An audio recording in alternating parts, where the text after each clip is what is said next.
Mukunda jewellers మొట్టమొదటి factory outlet ఇప్పుడు కూకట్పల్లి, కొత్తపేట్, సోమాజిగూడ మరియు ఖమ్మంలో. నమస్తే రమగారు. నమస్తే జయ. రమగారు, ఈ నెలలో మనకి ఉండ్రాలు తద్దుందండి. ఎప్పుడు మాట్లాడుకోలేదు మనం ఉండ్రాల తద్ది గురించి. కొంతమంది నోములు నోచుకుంటారు కదండి, ఉండ్రాల తద్ది కూడా మీకున్నాయా? లేవు. ఓకే. ఏం చేస్తారు ఏంటి? మహాలయ పక్షాల్లో వచ్చే తదియ. ఆహా ఆహా. మహాలయ పక్షాల్లో వస్తుంది. ఓ. ఈ మహాలయ పక్షాల్లో వస్తుందంటే ఇది రెండో రోజు అనుకుంటుంది. తదియ అంటే తృతీయ, అట్ల తద్ది. అదే ఉండ్రాళ్ళ తద్ది. మళ్ళీ మనకి అట్ల తద్ది కూడా ఉంది కదా, అప్పుడు కూడా తృతీయ రోజునే అట్ల తదియ చేస్తారు. ఇప్పుడు కూడా తృతీయ రోజునే ఉండ్రాళ్ళది నోము చేయాలి, అందరూ చెయ్యరు. కాకపోతే అట్ల తద్ది నాడు చేసినట్టే ముందు రోజు తలంటి పోసుకోవటము, ఎవరికి వాయనం ఇవ్వదలుచుకున్నారో వాళ్ళకి పసుపు కుంకుమ, తర్వాత ఏమో నూనె, సునిపిండి, కుంకుడుకాయలు పంపించి తలంట్లు పోయిస్తారు. ముందు రోజు అందరూ తలంట్లు పోసుకుని గోరింటాకులు పెట్టుకుంటారు. ఓ సేమ్ ఇవాళ పొద్దున సేమ్ ఉండ్రాళ్ళ తది. అట్ల తద్దికి ఏం చేస్తాం, దీనికి కూడా అంతే. దీనికి ఏంటంటే ఈ తల్లి పిల్లకి ఇవ్వాలంటారు. పొట్టి పిల్లలకే కన్ని వాయనాలు లేదా ముత్తైదు వాయనాలు కాకుండా తల్లి పిల్ల ఖచ్చితంగా ఉండాలి. ఒక తల్లి పిల్లకి ఇస్తారు, మిగిలిన వాయనాలు మామూలే.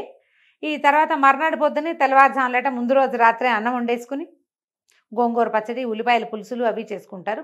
ఉల్లిపాయల పులుసు మా ఇళ్ళల్లో అలవాట్లేదు, మేము ఏదో పచ్చడి, తోటకూర పులుసు అవి ఏవో చేసేవాళ్ళు.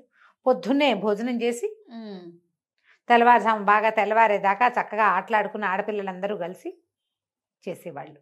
అక్కడి నుంచి తెల్లవారిన తర్వాత మరి ఉండ్రాళ్ళు నివేదన చేసి గౌరీ పూజ చేస్తారు. ఉండ్రాళ్ళలో పచ్చి ఉండ్రాళ్ళు కూడా చేసుకుంటారు. మామూలుగా నేను చెప్పాను కదా నీకు, బెల్లము, బియ్యపిండి, నెయ్యి, పాలు వేసి చలిమిడి చుడతారు, పచ్చి చలిమిడి. ఆ ఉండ్రాళ్ళైనా ఇస్తారు, లేదా మనం ఉడకబెట్టిన ఉండ్రాళ్ళు చేస్తాం కదా, ఉడుకు ఉండ్రాళ్ళు, అవైనా ఊరి గ్రామాచారాలను బట్టి, ఆ దేశాచారం ఎలా ఉందో అలాగా వీటిని 5 వాయినాలు ఇస్తారు. 5 ముత్తైదువులు ఉండాలి. 5 ముత్తైదువులు, ఒక తల్లి పిల్ల. అక్కడ పోతురాజుని పెడతారు, అంటే ఒక ఆమెకి భర్త, వైఫ్ అండ్ హస్బెండ్ ఇద్దరు పెడతారు, ఒక జంట ఉండాలి. దీనికి కూడా కొన్ని ఊళ్ళల్లో, గుంటూరు ఆ ప్రాంతాల్లో ఇలా పోతురాజుని పెట్టడం కూడా ఉంటుంది. ఇది ఉండ్రాళ్ళ తద్దే కూడా, ఉండ్రాళ్ళ తద్దే కూడా.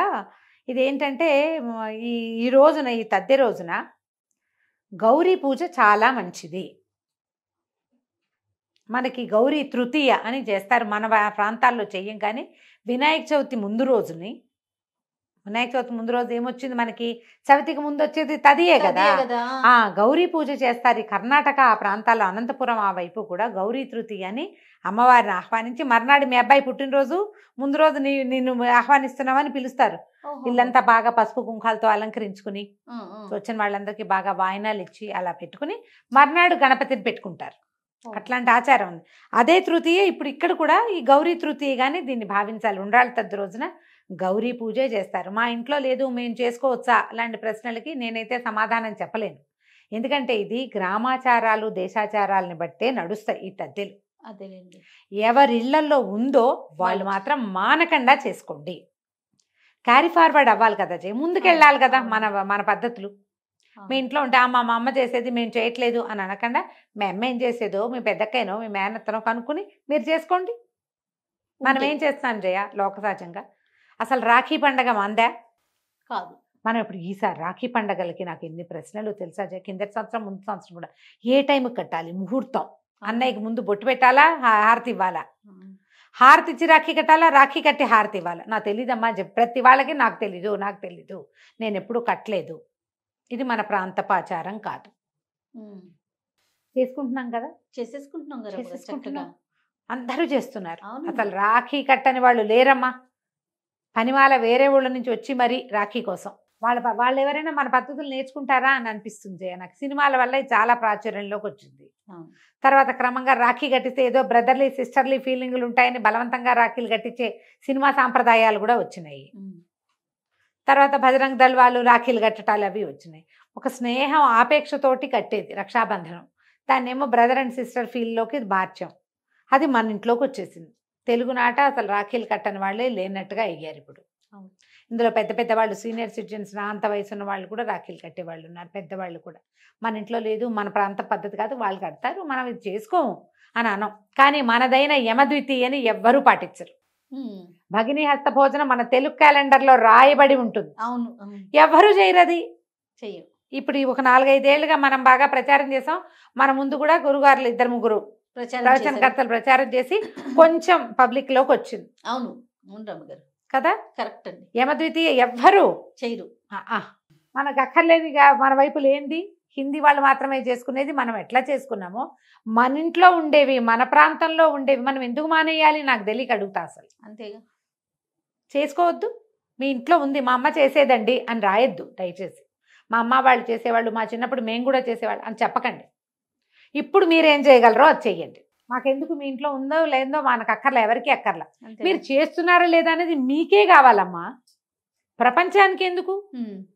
పోనీ అవన్నీ చేయవు నువ్వు. తెల్లవారుజామునే లేచి భోజనం చేయి, లేదు చేయవు, అది కూడా నీ వల్ల కాదు. గౌరీ పూజ చేసుకో కనీసం, అదైనా చేయొచ్చుగా.